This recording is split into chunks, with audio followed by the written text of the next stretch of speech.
তেল ছাড়া তো চলাই দুষ্কর। এখন এই মুহূর্তে তেল নেই, একটা সরকার, দেশের সরকার উচিত নিম্নপক্ষে 6 মাসের তেল রিজার্ভ রাখা।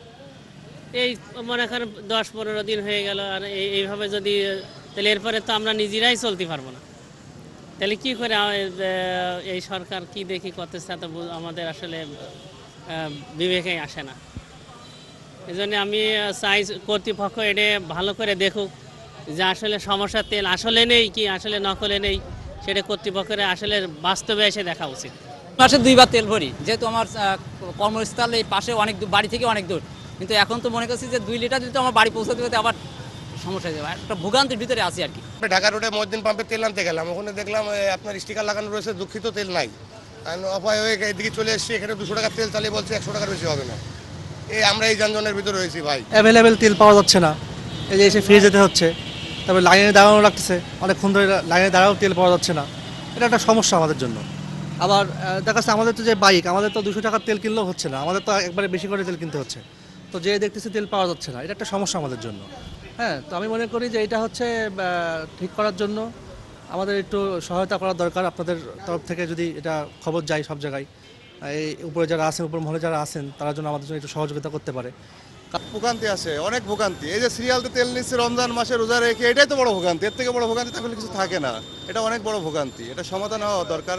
200 টাকার জায়গায় মিনিমাম এটা 500 টাকার মধ্যে নিয়ে আসলেও দেখেন 2টা দিন চলতে পারবো। প্রতিদিনই সিরিয়াল দেওয়া লাগছে, বিষয়টা এরকম হয়ে গেছে ভাই।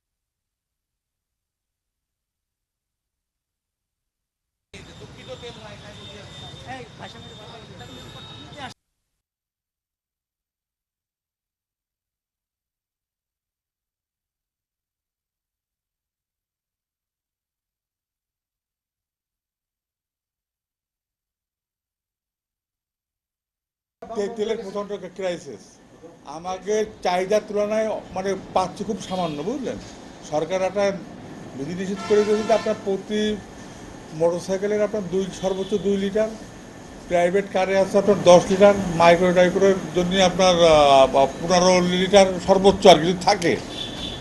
আর হচ্ছে আপনার মানে যার যতটুকু কম দিয়ে পারা যায় আর কি, মেন কথা মোট কথা যার যতটুকু কম দিয়ে পারা যায়, ডিপো থেকে কম দিচ্ছে। ব্যাপারটা বুঝতে পারি, আমরা যেরকম নিয়ে আসছি সেরকম দেখা যাচ্ছে 500 লিটার 5,000 লিটার পাচ্ছে, গ্রাহক আছে আপনার 5,000। তার মধ্যে মোটামুটি কম বেশি করে যারা রেগুলার নেয় তাকে একটু বেশি দিচ্ছি, আর যারা আমাদের কাছে রেগুলার নেয় না তাকে একটু কম দিচ্ছি। এইভাবে আমরা মোটামুটি সামঞ্জস্যকে কাছে মেনটেন করে চলতেছি।